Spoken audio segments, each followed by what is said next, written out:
Hello again, Miss Julie here with another craft from the public library. Today we'll be making paper snowflakes.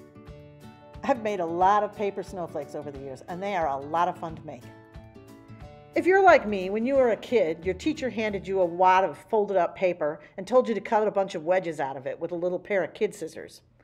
Well, if you did, congratulations, you took your first step in making cool paper snowflakes. I'm going to take you on your next step. I'll show you how to fold and cut 6-pointed snowflakes in just a little bit, but first I'm going to show you how to do something much easier, making 4-pointed snowflakes. There are plenty of ways to cut 4-sided snowflakes that are just awesome, so I'll show you that now. My first recommendation is to cut a piece of rectangular paper down to a square. The fold is easy. You fold it in half again, and then fold it in half a third time diagonally. If you take your triangular wedge and cut down the high point a little bit, it'll look less boxy when you unfold it. Alternately, if you want to leave the high point high and cut a little deeper, it'll look more stellar when you open it. Okay, let's make a 4-sided flake now. First, we'll draw a pattern on there. So far, so good. Okay, so this is the pattern we're going to cut out. I worked in this gentle curve so that when I unfolded it, it would have a circle in it, and that way it wouldn't look so boxy. Okay, I think we're ready to cut.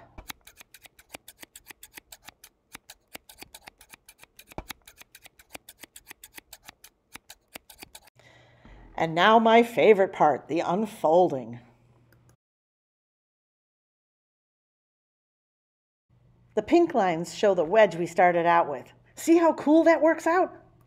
There are plenty of 4-sided snowflakes you can cut out that turn out beautifully. Experiment a little, see what you can come up with.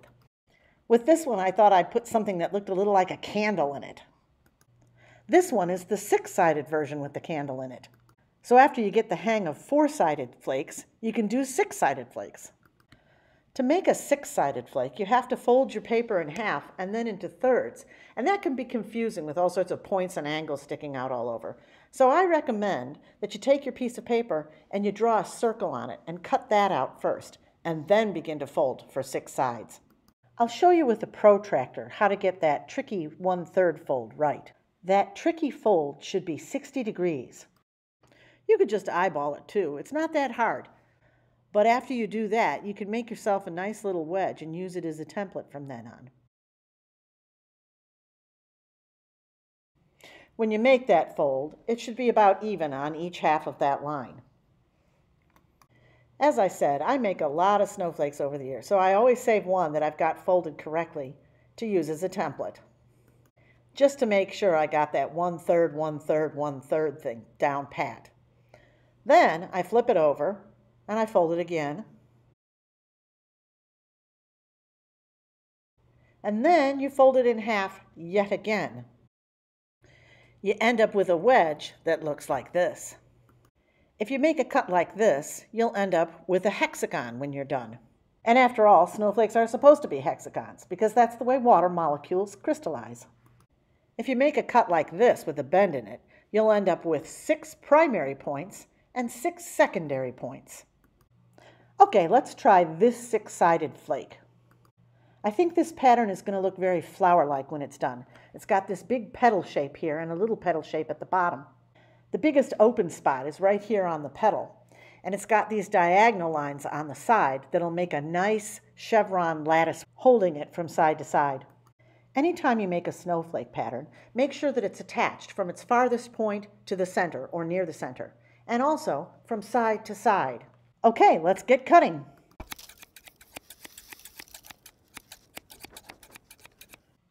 You unfold it and it is kind of flower-like. Let's do one with all straight edges this time as an experiment.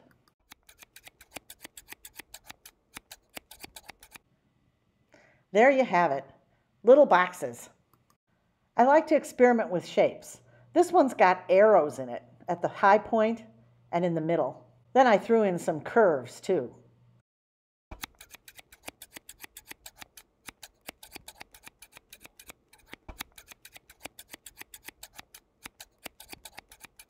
And the unfolding. It's fun to put in weird little shapes. Now I'm going to show you something a little bit trickier. Usually when you make a paper snowflake, you want it to be possible to reach everything that you're going to cut away from one folded side or the other. In this case, there's two spots where you can't do that easily. But there are a couple of ways that this can be done. Here I've used an X-Acto blade to carefully cut out the little pieces. I think it was worth it. This is one of my favorite flakes. This one also has little trapped spaces in the middle there that need to be cut out. You can carefully cut right through one of the bars, and when it's unfolded, you won't even notice. If you don't want to do that, you can use a hole punch. Just reach in and carefully punch a hole in the middle of the two spots you want to cut out. You'll probably need a little pointy pair of paper scissors to get inside there. But then you can use the big scissors to cut the rest of it away. And when you unfold it, it looks like this. Not bad. You can make snowflakes as complicated or as simple as you'd like. I put triangle shapes in this one.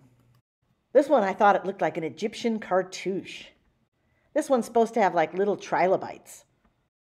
This one is supposed to look like a shield.